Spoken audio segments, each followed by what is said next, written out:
আল্লাযী নাফসি বিয়াদিহি, সেই আল্লাহর জাতের কসম যে আল্লাহর হাতে আমার জান নির্ভর করছে।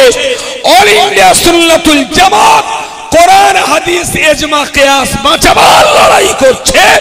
আর এই সংগঠনের বিরুদ্ধে যারা লড়ছে আসলে তারা তাদের পেট পুজোর লড়াইটাকে টিকিয়ে 29,000 পরিবারের কদম তো সুন্নাতুল জামাত। কিন্তু মুফতি আব্দুল কাইয়ুম সাহেবের মতো নিমাই চাঁদের নাতি ফুটপাতের একটা কালো পাথর আর ছোট্ট একটা পাথর সামলাতে যে 20-50 তলার অট্টালিকার উপরে বসে থাকা বিরাট বিরাট রাজ বিল্ডিং আজ ঠক ঠক করে কাঁপছে, আর উপায় নেই। আসলে ইতিহাসে আমরা ছোট বয়সে পড়েছি এগুলো ধর্মযুদ্ধ। নবী বলবেন লা ইলাহা ইল্লাল্লাহ আর ওরা বলবে লাত মানাত উযযা হুবাল, যেটা পড়েছি বইতে। লড়াইটা হয়েছে ধর্মযুদ্ধ। ধর্মযুদ্ধ আমার এখন মনে হয়েছে আসলে এটা ধর্মযুদ্ধ ছিল না, এটা ছিল রাজনৈতিক লড়াই। বলবেন কারণ নবী প্রচার করছেন লা ইলাহা ইল্লাল্লাহ, আবু জেহেল, আবু লাহাব, ওতবা, সায়েবা, ওলিদ, আমের, মুগিরা, ফাহেরা এরা বললো কলমা পড়া হবে না। আরে ভাই তুই তোর ধর্ম প্রচার কর, মুহাম্মদ তো তোর ধর্ম প্রচার করতে বাধা দেয়নি। বলছে না ধর্মের ব্যাপারটা আর না। তাহলে ব্যাপারটা কি? বলে মুহাম্মাদের এই কলমা, মুহাম্মাদের এই কোরআন এত ভালো, এত ভালো, ও যদি মানুষের কানে যায়, যার কানে যাবে সে বুঝিয়ে যাবে, আর সে আমাদের দল থেকে কলমা পড়ে মুহাম্মাদের দলে গিয়ে ইসলাম গ্রহণ করবে। বলুন সুবহানাল্লাহ। তোদের ভালো লাগে জাগিয়ে যা। বললো লোক যদি সব ওর দলে চলে যায় তাহলে মাতব্বরি তো মুহাম্মাদের হাতে চলে যাবে।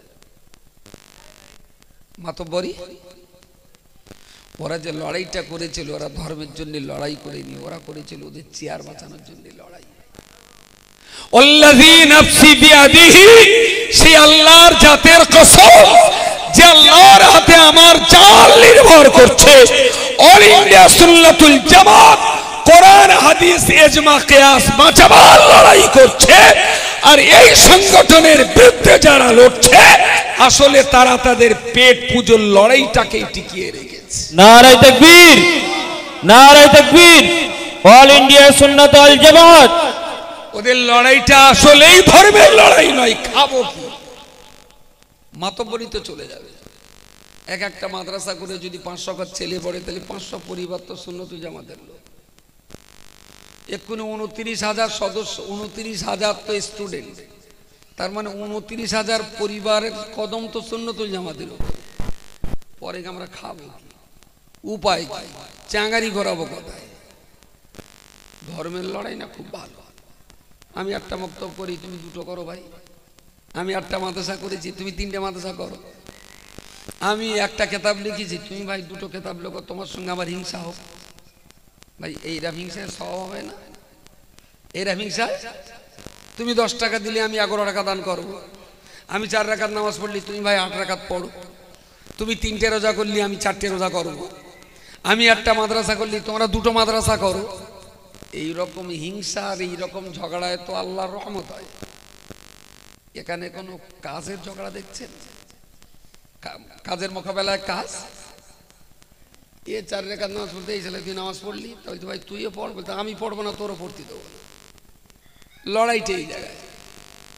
যা আমি পড়তিস তা তোর তাতে কি? তা বলছে না তুই পড়লি তোর ভালো বলবে, আমি পড়বো না আর তোরও পড়তে দেবো না। এটা ধর্মের লড়াই না, এটা পেট পুজোর লড়াই। যার জন্য আমি না এই ব্যাপারটা একদম ঠোঁট খুলি না, একদম ঠোঁট খুলি না। কারণ খুব দিবালকের মতন দেখতে পাচ্ছি, তো দারুণ দিবালকের মতন দেখতে পাচ্ছি। একটু একটু পাথর ফেললো পাখিরা, একটু একটু পাথর ফেললো পাখিরা। 10 গ্রাম ওজনের পাথরে 20 টন হাতি চুরমার হয়ে গেল। কেন হয়েছে? অমা রমাইতা ইজ রমাইতা ওয়ালাকিন্নাল্লাহ রামা। বললেন হে নবী, আপনি যখন বালি ছুঁড়েছিলেন আপনি, তবে চোখে পৌঁছাতে পারেননি, ওটা দিয়েছিলাম আমি। পাখিরা পাথর ফেলেছিল আর হাতিগুলোকে ধ্বংস করার জন্য ওই পাথরের পিছনে আল্লাহর রহমত আর আল্লাহ পাকের বরকত ছিল বলে 10 গ্রাম পাথর দিয়ে 20 টনের হাতি ধুলিস্যাৎ হয়ে গেছে। কিন্তু বিরাট দামি পাথর না। পারস্য সম্রাটের রাজকন্যা যে পাথরটা নাকে দেয় তার দাম অনেক, তার দাম অনেক দাম। একটা মুক্তোর পাথর, হীরের আংটি, নাকে দেওয়া পাথর 6 কোটি টাকাও দাম হয়। কিন্তু এ তো নিমাই কোম্পানির একটা রাস্তার উপরের পাথর, ছোট ব্যানারটা পাথর, কয়াকার হর্ষই হর্ষ, তাতে আবার প্রোডাকশন নিমাই কোম্পানির। এ তো ফুটপাতের পাথর। শেখ না, সৈয়দ না, মোগল না, পাঠান না, রাজা না, নবীর বংশ না, নিমাই কোম্পানির বংশ। এ তো ফুটপাতের একটা পাথর।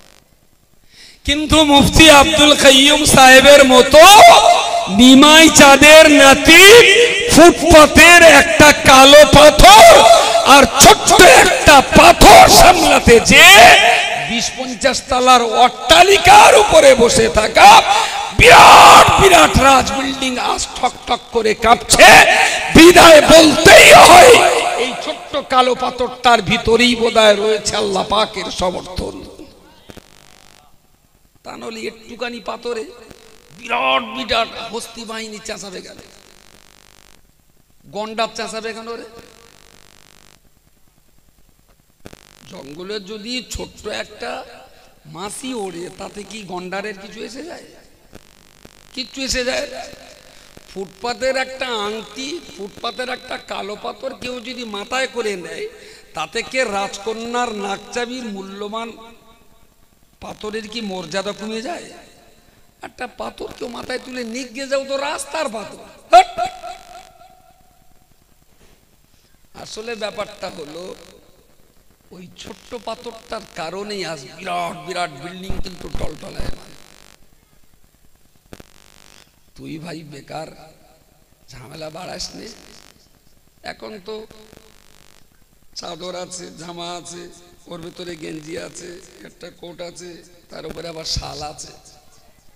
ওরে একদিন ছিল পৌষ মাসের কোতানো স্মৃতি, শুধু একটা গামছা, তাতে আবার কেউ কেউ পানিও ঢেলে দেবে। বোঝাই 22-23 বছর আগে পৌষ মাসের কোতানো স্মৃতি কিচ্ছু তো ছিল না, গায়ে গামছা, তাতে আবার কেউ পানি ঢেলে দেবে। সেই সব পেরিয়ে এসে ঘোড়ার ডিম এখন তো জ্যৈষ্ঠী মাসে বাস করছি, ফেদা তো শালের পরোয়া করি রে আমরা। এখন তো জ্যৈষ্ঠী মাস, এখন শাল নে পাশায় দেবো? ছিল একদিন দরকার ছিল তো পৌষ মাসের কোতানো স্মৃতি ভিজে গামছা গায়ে দিয়ে যদি 22-23 বছর পার হতে পারি, জ্যৈষ্ঠী মাসে এসে তুই আর শালের কথা আমার বোঝাস না। আচ্ছা, সুতরাং কাজ করুন। আপনার সঙ্গে আমি ঝগড়া করি, আপনি একটা করুন, আমি দুটো করি। আমি দুটো করলে আপনি 3টে করুন, তবেই তো কমিউনিটি ডেভেলপমেন্ট হবে। কিন্তু কোনো কাজের পরিস্থিতি দেখছেন? কোনো কাজ, কোনো কাজ, কোনো কাজ, কাজ একটাই, সেটা হলো যেভাবে ঠ্যাং ধরে টেনে নিচে এলাম। কি কখনো হয়? আল্লাহ একটু দোয়া করেন সবাইকে যেন বুঝবার তৌফিক দেন, আর সমাজটার অগ্রগতির লক্ষ্যে সবাইকে যেন আল্লাহ ভাববার মতন বুঝ শক্তি দেন। বলুন আল্লাহুম্মা আমিন। শেষ কথা বলছি, কুলিল্লাহুম্মা মালিকাল মুলক তুতিল মুলকা মান তাশা। আল্লাহ যার ইচ্ছা তার রাজত্ব দেয়, যার ইচ্ছা তার কাছ থেকে কেড়েও নেয়। তুইজ্জু মান তাশা, যার ইচ্ছা তাকে ইজ্জত দেন। অতুজিল্লু মান তাশা, যার ইচ্ছা তাকে আল্লাহ বেইজ্জতিও করেন। তুলিজুল লাইলা ফিন নাহার, রাতের পরে দিন। অতুলিজুন নাহার ফিল লাইল, আবার দিনের পরে রাত। তুখরিজুল হাইয়া মিনাল মাইয়িত, মরার ভিতর থেকে জ্যান্ত। অতুখরিজুল মাইয়িতা মিনাল হাই, জিন্দার ভিতর থেকে আবার মরা। এই 8টা কাজ করা, এই 8টা কাজের ভেতরে এই সাঁই গোষ্ঠীর 14 পুরুষ মিলে একটা কাজও করা যাবে? আমরা যা আছি সারা পৃথিবীর লোক মিলে আল্লাহর এই 8টা কাজের একটাও কি পারবো আমরা? পারবো না। তাহলে আল্লাহ যে 8টা কাজ করছেন এই 8টার একটাও আমরা পারবো না সারা দুনিয়া মিলে। আল্লাহ বললেন এই 8টা কাজ যদি আমি আল্লাহ করতে পারি খুব সহজেই, তাহলে এটাও বান্দা মনে রেখো, ওয়াতারযুকু মান তাশাউ বিগাইরি হিসাব। তাম দুনিয়া নবমণ্ডলে আর ভূমণ্ডলে, জলে আর স্থলে, আকাশ আর পাতালে যত রকমের প্রাণী থাক না কেন, আমি আল্লাহ সমস্ত প্রাণের রুজি অনায়াসেই জোগাতে পারি। আরো একবার বলুন সুবহানাল্লাহ। রুজির মামলাটা আল্লাহর হাতে ছেড়ে দিন, ওটা আল্লাহর। এর জন্য লড়াই করে বিশেষ লাভ হবে না। চেষ্টাটা করুন, দায়িত্বটা পালন করুন, বাকি আল্লাহ যেটা দেওয়ার সেটা দিয়ে দেবেন। তবে ঈমানদার কারা? একদম কোরআনের প্রথমে আল্লাহ বলেছেন, হুদাল লিল মুত্তাকিন আল্লাযীনা ইউমিনুনা বিল গায়বি ওয়া ইউকিমুনাস সালাহ ওয়া মিম্মা রাযাকনাহুম ইনফিকুন। আল্লাহ যে রুজি বান্দাকে দিয়েছেন, বান্দা সেই রুজির এক অংশ আল্লাহর দ্বীনকে প্রতিষ্ঠার জন্য খরচ করেন, তারা ঈমানদার। শেষ কথা। সন্ধ্যা থেকে পর্যন্ত অনেক দান দান করেছেন, মুফতি সাহেব চেয়েছেন দিয়েছেন, তারপরে আরো কেউ কেউ চেয়েছেন, আর কেটা কালেকশন রাকিব সাহেব চেয়েছে, কে কে যাক যে যা করেছে, যে যা চেয়েছে দিয়েছে, কোনো অসুবিধা নেই। তারপরেও মাদ্রাসার জলসাগুলোতে এটা বহুবার প্রমাণিত, চাইলে মানুষ দেয়। কোথা থেকে দেয়, কিভাবে দেয়, আল্লাহু আলাম। একদম শেষ সময়ে এসেও আমি হাত পাচ্ছি মাদ্রাসার জন্য। যে রুজি আল্লাহ আপনাকে দিয়েছেন তার একটা অংশ দিনের জন্য ইতিপূর্বেও দিয়েছেন, এখন চাইছি একটু আল্লাহর রাস্তায় দেন।